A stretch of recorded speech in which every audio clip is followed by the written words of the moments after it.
Assalamualaikum warahmatullahi wabarakatuh. Kami, kelompok Latsar CPNS Kabupaten Pangandaran, telah berhasil melakukan wawancara kepada 3 narasumber dari lapisan masyarakat serta generasi yang berbeda mengenai wawasan kebangsaan dan bela negara. Berikut beberapa cuplikan dari hasil wawancara kami terhadap para narasumber.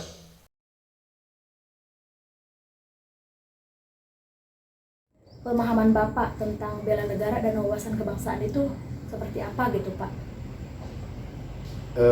Kalau berbicara tentang bela negara, mungkin kalau menurut saya selaku warga Indonesia yang baik, meskipun tidak ikut berjuang pada waktu kemerdekaan, sekarang tentunya dengan mengisi kemerdekaan ini dengan baik, ya mungkin dengan cara-caranya seperti mengikuti aturan ataupun anjuran daripada pemerintah, itu melaksanakan tugas-tugas kita selaku warga yang baik di lingkungan ataupun di daerahnya.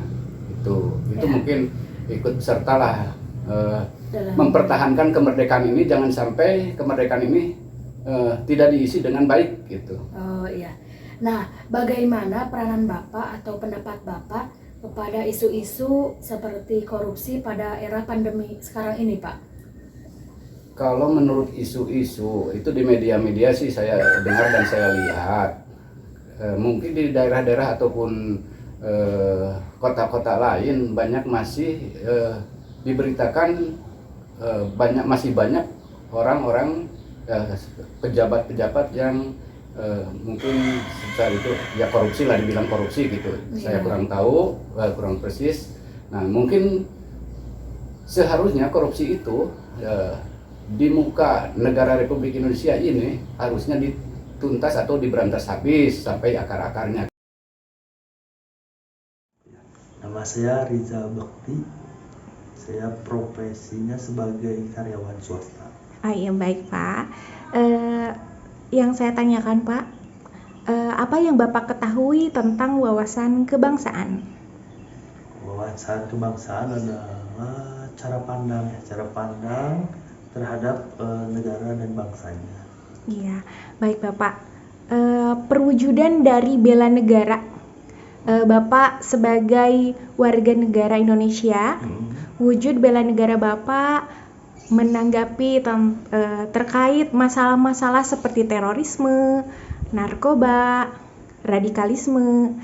Wujud bela negara dari Bapak sebagai warga negara apa Pak bentuknya? Kalau dari saya sih, saya toleransi kepada sesama ya. Terus saya peduli dengan lingkungan sekitar saya. Lalu saya rajin atau selalu ikut serta dalam kegiatan-kegiatan sosial di masyarakat, seperti itu. Apa sih yang abang ketahui, apa yang abang pahami tentang wawasan bangsa Indonesia, bangsa kita ini bang? Wawasan bangsa Indonesia yang saya ketahui ya. Ya. Kebetulan saya tuh di sini sebagai penggerak di bidang kepemudaan ya, meskipun hanya skup wilayah RW, RW bang saya di sini.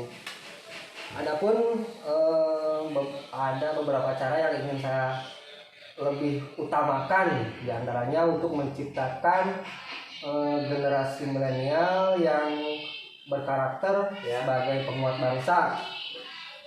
Ya, karena hampir 54% kurang lebih lah di sini tuh pemuda itu menggunakan internet bang,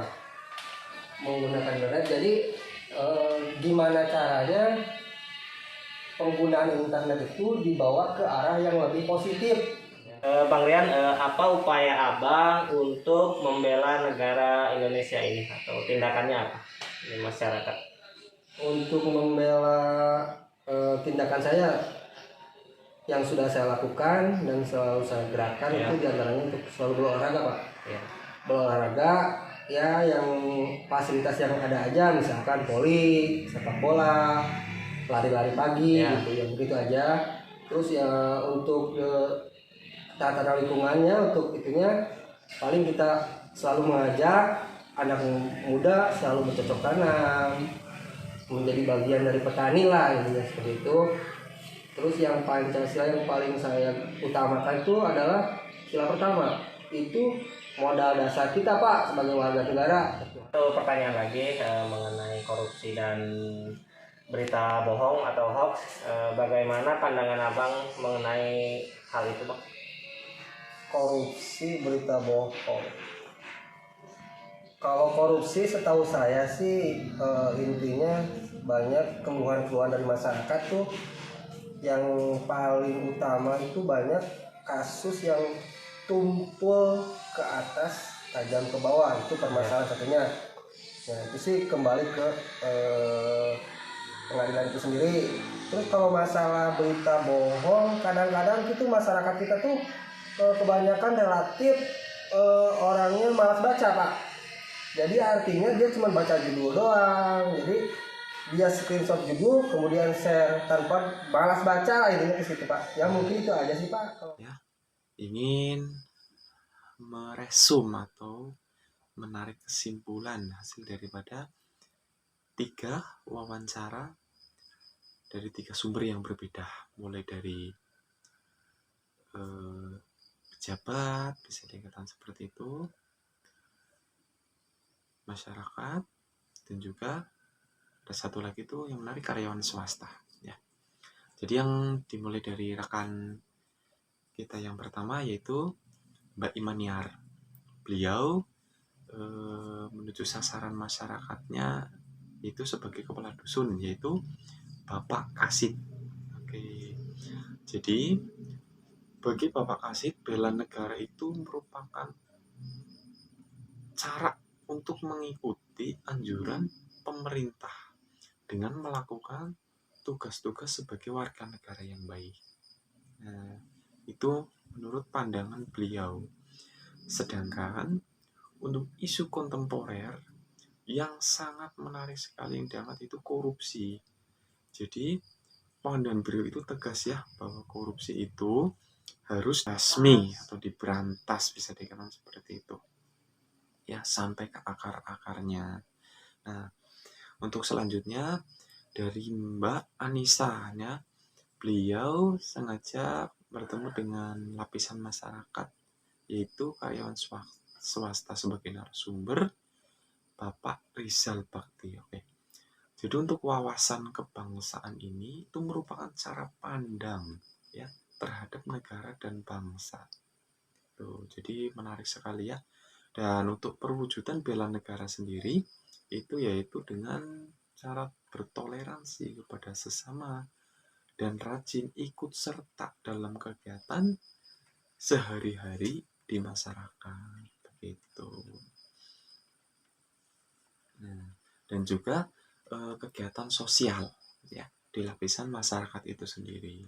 Jadi dari inti ini semua dari 3 lapisan narasumber yang berbeda sendiri, jadi untuk bela negara itu merupakan salah satu sikap dan perilaku warga negara yang dijiwai oleh kecintaannya terhadap NKRI. Nah, intinya di situ itu berdasarkan Pancasila dan Undang-Undang 1945 dalam menjamin kelangsungan hidup bangsa dan negara. Oke.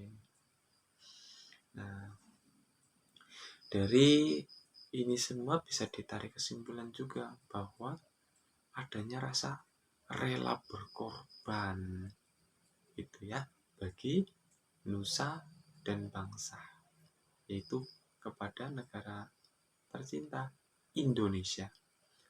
Nah, sedangkan untuk wawasan kebangsaan ya itu merupakan cara pandang ya, cara pandang yang berkaitan dengan bangsa Indonesia untuk ke arah depan supaya lebih baik lagi.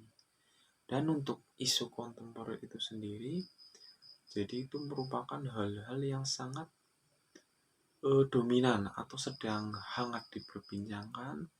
Nah, kebanyakan ini mengangkat tentang korupsi yang menjadi momok sampai saat ini yang belum bisa dikatakan habis. Nah, jadi unik narasumber kita itu sampai berkata kalau bisa yaitu diberantas tuntas. Oke, jadi intinya seperti itu semua ya. Saya mewakili rekan-rekan mengucapkan banyak terima kasih. Assalamualaikum warahmatullahi wabarakatuh.